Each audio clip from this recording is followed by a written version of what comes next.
I'm Donald Trump, and I approve this message. They are Donald Trump's latest campaign ads. Some promote him. President Trump. He'll make America great again. Others attack Kamala Harris. This is America's border czar. And now, as first reported by The Bulwark, Trump camp spends tens of thousands of dollars to air ads in and around Mar-a-Lago. That's right, Mar-a-Lago, Trump's 20-acre Florida home and golf resort in Palm Beach. I'm Donald J. Trump, and I approve this message. Quote, the South Florida expense is likely to have no impact on the course of the election. Palm Beach County is a Democratic stronghold in a Republican state that Trump has little chance of losing. But Trump's staff is at some risk of incurring his wrath if he and his Palm Beach pals don't see his ads at Mar-a-Lago, a factor that insiders say compelled the purchase. Donald Trump for president again. The $50,000 ad buy so Donald Trump can see himself on TV this week at Mar-a-Lago may be narcissistic, but it might not be a surprise. After all, as CNN reported last year, paintings and pictures of Trump already adorn the resort walls, including this younger-looking Trump in a V-neck sweater hanging in the billiards room. Mar-a-Lago is a monument to Donald Trump. Why does he have to be there? Why would he want to be there when he was president? Because he needs to constantly be celebrated. There's an elegant outdoor dining terrace, but wherever you dine at Mar-a-Lago, they always serve his kind of food. There's a lot of beef on the menu. You don't have to get a salad if you're not interested. And I think there's always plenty of ketchup for whatever he's eating. Or if he feels the need when he's angry to throw something. And there's a lot for Donald Trump to be angry about these days. Polls show him continuing to lose ground nationally and in all the key battleground states. In fact, the race has turned so much in North Carolina that the Trump campaign is now pouring hundreds of thousands of dollars into ads in that state, a state the Trump campaign thought was a lock. And every dollar spent in a previously safe Trump state or feeding Donald Trump's ego and narcissism is money that cannot be spent elsewhere. And back to Mar-a-Lago, there are several indications that Trump was goaded into burning some of his money there in response to anti-Trump billboards and advertisements, including this one that says, weirdo.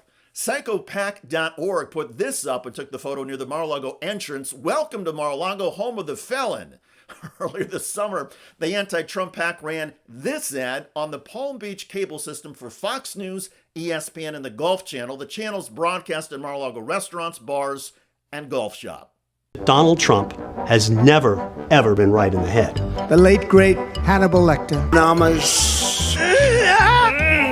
And then they announced there was no buys, no. Take a look at the oranges of the investigation. Venezuela, if you have a windmill anywhere near your house, they say the noise causes cancer. Our army manned the air. It ran the ramparts.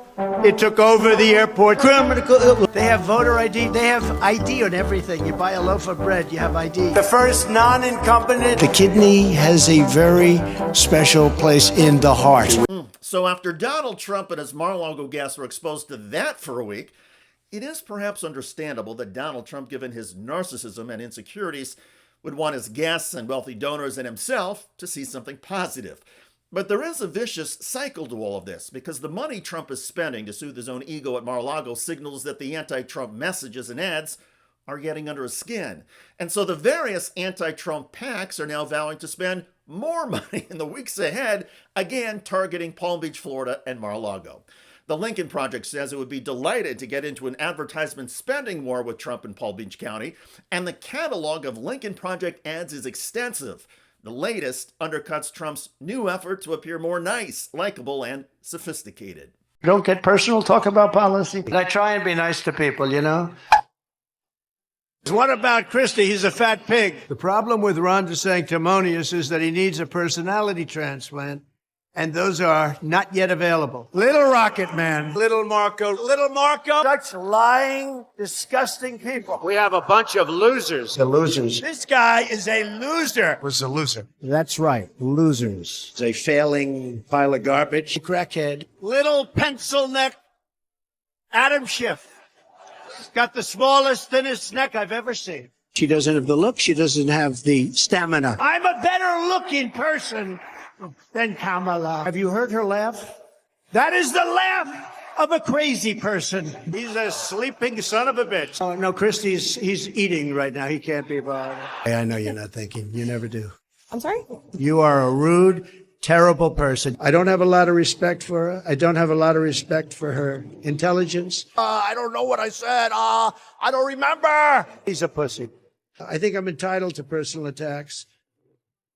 While the ad wars rage on at Mar-a-Lago and across several battleground states, the Trump campaign is not getting much help from news coverage of Trump's running mate, J.D. Vance. Vance just spoke in Michigan. Now, I will confess that in some ways I have a soft heart, ladies and gentlemen. In some ways I feel bad for Kamala Harris. They don't. You don't. But I'm not sure that this is a woman who knows what she actually believes. Says the guy who a few years ago called Donald Trump America's Hitler. And never mind Vance's flip-flopping, Vance's lack of self-awareness continues in his failed efforts to be funny. I just saw that. Did you see Kamala's convention speech? Well, that was smart of you for not seeing it, but I'm in this business. I have to. Now, Kamala Harris said, "When we fight, we win." This is one of her favorite taglines. And I don't know if you saw it, but then Tim Walz stood up and shouted, "And even when we don't fight." That's what Tim Walz said. Nobody laughed. There literally was not a peep. The message that keeps coming back to Trump campaign headquarters is that J.D. Vance is awkward, has no charisma, and is not getting any better. It is all adding to Donald Trump's campaign anxieties. And so Trump is blowing money on ads in Palm Beach, Florida, just so Trump can feel better about himself and prop himself up at Mar-a-Lago while he's taking some breaks. Amazing. By the way, Donald Trump is now getting torched for desecrating Arlington National Cemetery. Present. Oh! At Arlington National Cemetery, Donald Trump participated in a wreath-laying ceremony to mark the 3rd anniversary of a deadly attack on U.S. troops in Kabul, Afghanistan. 13 U.S. soldiers were killed during a chaotic withdrawal that continues to be the focus of Trump criticism of the Biden-Harris administration. But while in Arlington on this day, Donald Trump generated his own controversy with this. Trump had a photo op with the family of a soldier killed, and Trump gave a thumbs up. Such photo ops are not allowed, according to the visitor rules for Arlington National Cemetery. Quote, partisan activities are inappropriate in Arlington National Cemetery due to its role as a shrine to all the honored dead of the armed forces of the United States and out of respect for the men and women buried there and for their families. Services or any activities inside the cemetery there shall not be partisan in nature. Check out that video at the link below. It generated a lot of comments on YouTube. One of the most popular is from Liz Dexick, who wrote, "The damage is done. This vet will never, ever vote for Trump." I hear you. I look forward to reading your comments about Donald Trump burning campaign advertising money at Mar-a-Lago. I'm David Shuster. Thanks for joining us.